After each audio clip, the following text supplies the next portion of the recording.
参ります。待たせすぎだろ。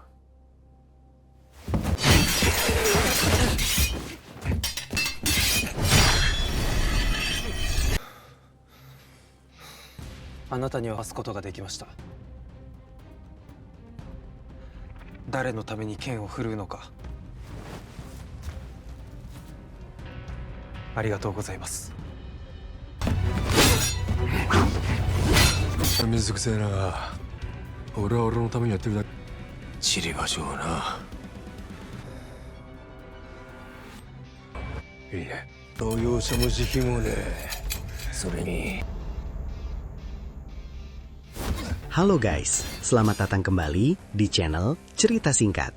Di video kali ini, kita akan mengulas alur cerita film Song of the Samurai, episode 8, episode final di season 1 ini. Untuk yang belum nonton episode sebelumnya, link lengkap ada di kolom deskripsi ya.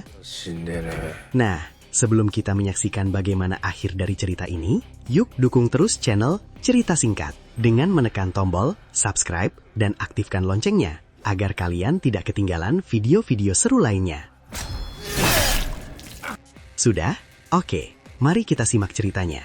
Kisah dibuka dengan kenangan masa lalu Serizawa Kamo saat masih kecil di wilayah Mito. Ayah Serizawa dan pengawalnya berbincang mengenai kecerdasan luar biasa sang putra yang mampu mempelajari kitab Konfusius serta ilmu barat secara otodidak. Namun bagi Serizawa kecil, ramalan indah tentang masa depannya sebagai pahlawan yang akan menggerakkan negara terasa sangat membosankan. Alur kemudian beralih pada masa lalu Okita Soji kecil yang kejam. Di usia yang sangat muda, dia sudah mengalahkan para seniornya di dojo dengan brutal.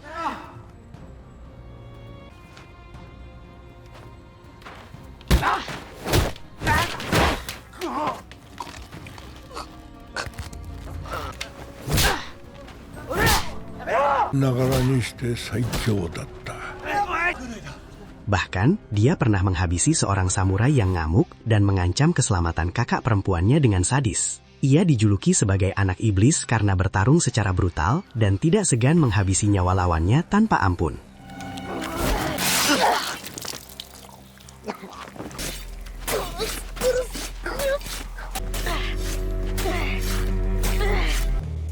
Kembali ke masa kini di Shimabara, Soji yang akhirnya berhadapan langsung dengan Serizawa Kamo di dalam ruangan utama gedung itu.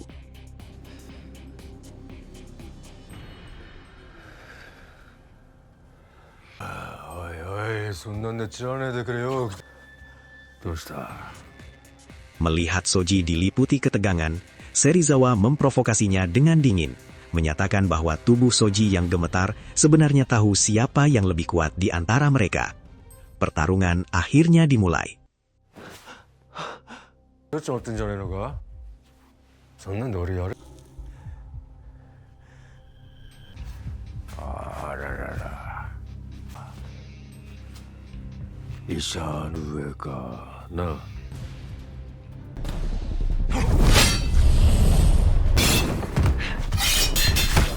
Kecewa karena Soji tidak sekuat harapannya, Serizawa bersiap untuk mengakhiri duel tersebut. Soji yang berada di bawah tekanan mental yang hebat akhirnya kehilangan akal sehatnya. Ia membiarkan kegelapan menguasai jiwanya sepenuhnya, terus bergumam lirih kata bunuh bagaikan monster tanpa emosi. Serizawa menyadari bahwa Soji kini telah berubah menjadi iblis pembantai seutuhnya. Di tengah situasi kritis tersebut, Kondo Isami berlari dan menemukan Hijikata Toshizo yang terluka parah di sekitar lokasi. Kondo menanyakan keberadaan Soji kepada Hijikata. Setelah mengetahui Soji pergi bertarung sendirian, Kondo bersikeras untuk menyusul karena ia menolak membiarkan murid kesayangannya itu tenggelam dalam kegelapan sebagai monster pembantai kembali.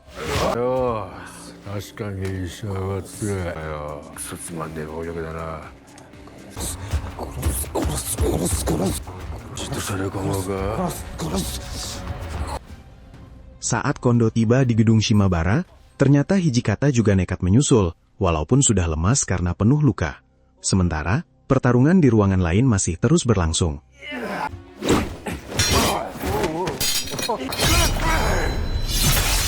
Gak lama, Soji terlempar keluar ruangan dalam kondisi tak sadarkan diri.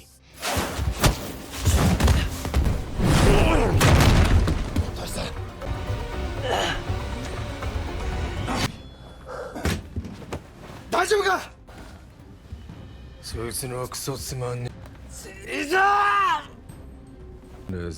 Kondo memutuskan untuk turun tangan langsung. Meskipun Hijikata mencoba menahannya demi membalas dendam secara pribadi, Kondo tetap melangkah maju dan langsung menantang Serizawa Kamo dengan meneriakkan namanya sebagai Komandan Shinsengumi. 医者は一人でやれんのか。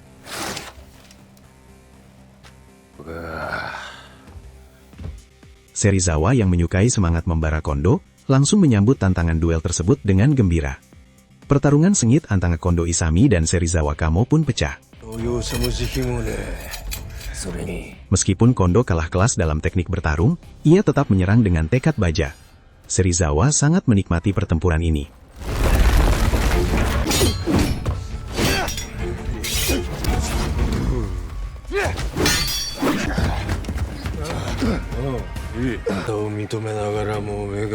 Dengan sebuah gerakan memutar, Serizawa berhasil menebas perut Kondo. Ia memuji jiwa pemberani Kondo yang tidak pernah padam, meski tubuhnya sudah terluka parah akibat tebasan pedang Serizawa yang brutal.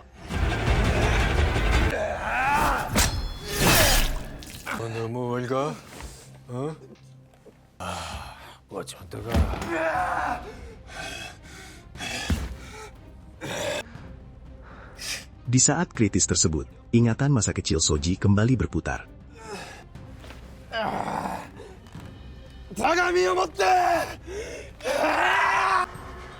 Saat masih kecil, Kondo Isami membawanya ke dojo setelah Soji mengamuk secara brutal demi melindungi kakak perempuannya yang ketakutan.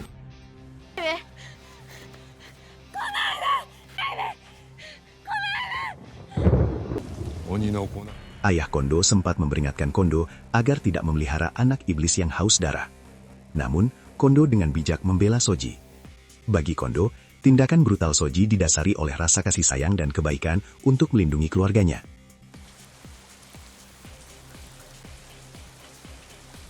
Yasashisa desu, chichue. Soji wa chiiko desu yo. Kondo berjanji akan mendidik Soji menjadi samurai sejati yang kuat dan berhati lembut, yang kelak akan memahami esensi samurai yang sesungguhnya, mempertaruhkan nyawa demi keyakinan dan bisa tersenyum di akhir hayat.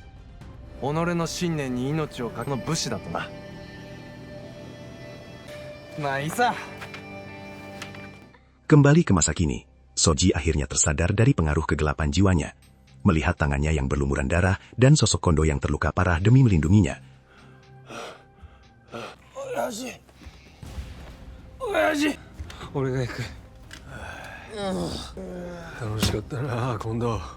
Soji akhirnya memahami esensi sejati dari jalan pedangnya. Pertarungan akhir pun pecah antara Soji dan Serizawa Kamo.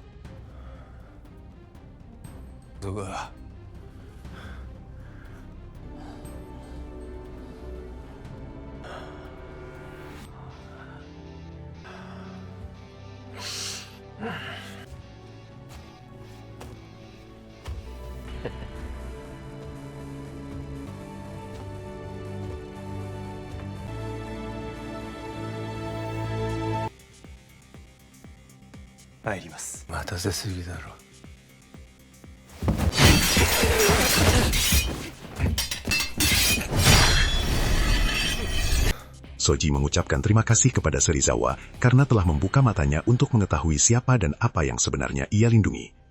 Serizawa menolak formalitas tersebut, menyatakan bahwa ia bertarung hanya demi kesenangannya sendiri dan mencari tempat mati yang terhormat.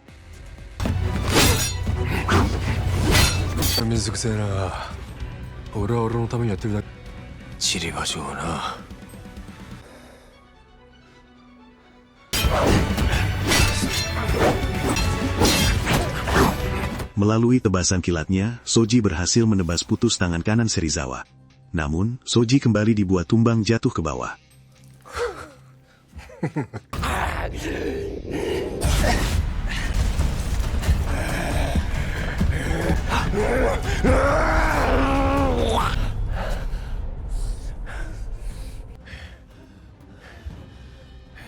Akhirnya di bentrokan terakhir, Soji berhasil menusuk jantung Serizawa.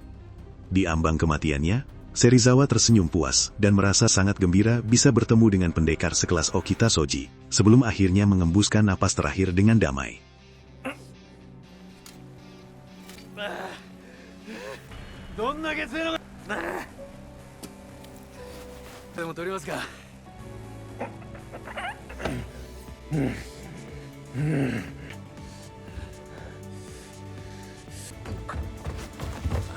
Detik-detik terakhir kehidupan Serizawa Kamu diselimuti duka mendalam bagi rekan-rekannya, khususnya Hijikata Toshizo yang berlutut di sisinya.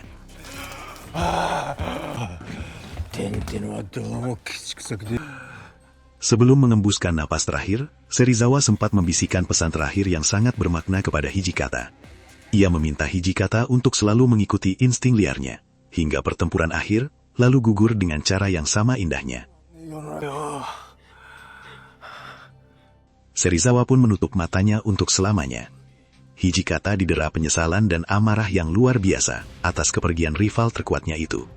Sambil menangis histeris di atas jasad Serizawa, ia berteriak meluapkan kesedihannya karena urusan pertarungan di antara mereka belum benar-benar selesai.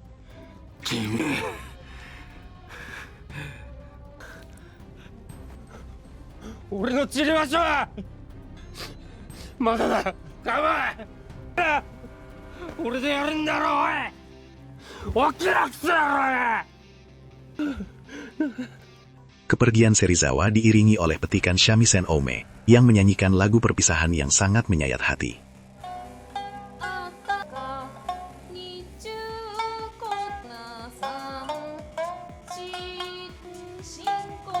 Alur cerita kemudian melompat jauh ke tahun 1912 di Hakodate.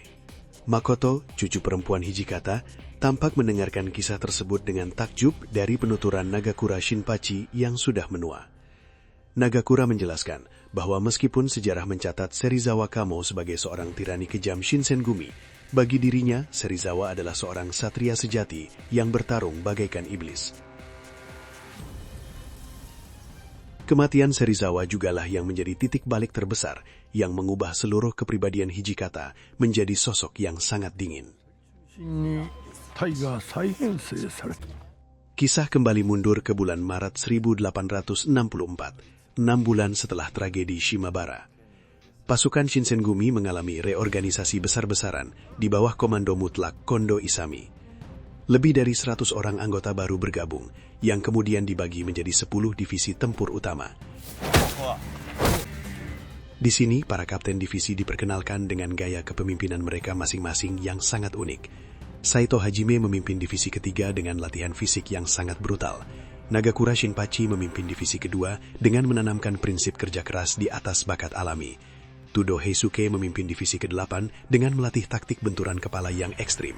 Inoue Genzaburo mengomandoi divisi ke-6 dengan aura ketenangannya yang mengintimidasi para rekrutan baru. Harada Sanosuke memimpin divisi ke-10 yang sibuk di dapur namun tetap mematikan.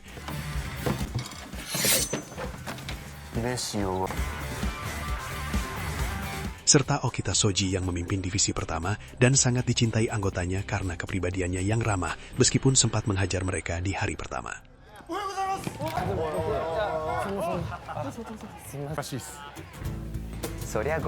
Suatu hari, Nagakura dan Soji menyaksikan para rekrutan baru berdebat kusut mengenai siapa kapten terkuat di antara Harada dan Saito. Perdebatan sengit itu mendadak terhenti seketika dan suasana menjadi sunyi senyap saat Hijikata Toshizo melangkah masuk. Sosoknya kini telah berubah sepenuhnya menjadi wakil komandan yang sangat dingin dan berwibawa. Aura kepemimpinannya yang menakutkan sanggup membungkam seisi markas tanpa perlu mengucapkan sepatah kata pun. Di dalam ruang makan, para pendiri Shieikan kembali berkumpul untuk menikmati makan malam bersama dalam suasana hangat yang dirindukan Kondo. Di tengah makan bersama, Yamanami Keisuke memberikan laporan taktis mengenai pergerakan terbaru klan Choshu. Yamanami mengungkapkan bahwa Kusaka Gensui bukanlah satu-satunya dalang yang mengendalikan Choshu, melainkan ada sosok misterius lain yang jauh lebih berbahaya di belakangnya. Mendengar hal itu, Hijikata tiba-tiba berdiri dan memilih pergi keluar dengan alasan ingin berpatroli untuk menghilangkan efek mabuk. Setelah Hijikata pergi, Kondo Isami membelanya di hadapan Yamanami. Kondo menjelaskan bahwa sejak kematian Serizawa Kamo, Hijikata selalu didera kekosongan jiwa dan terus-menerus berpatroli demi mencari musuh tangguh yang layak untuk dihadapi dalam pertarungan hidup mati demi memuaskan insting samurai sejatinya. Di markas klan Aizu, Lord Matsudaira Katamori dan Sagawa Kanbei juga merenungi kekacauan negara yang semakin parah, menetapkan tekad baja untuk bertarung bersama Shinsengumi sampai titik darah penghabisan. Sementara itu, saat Hijikata berpatroli di depan sebuah kedai minum, beberapa pengawal shogunate bersikap semena-mena dan melecehkan seorang wanita penghibur. Tiba-tiba, seorang pria eksentrik berpakaian choshu meminyankan musik dan menghina para pengawal tersebut dengan kata-kata yang sangat tajam.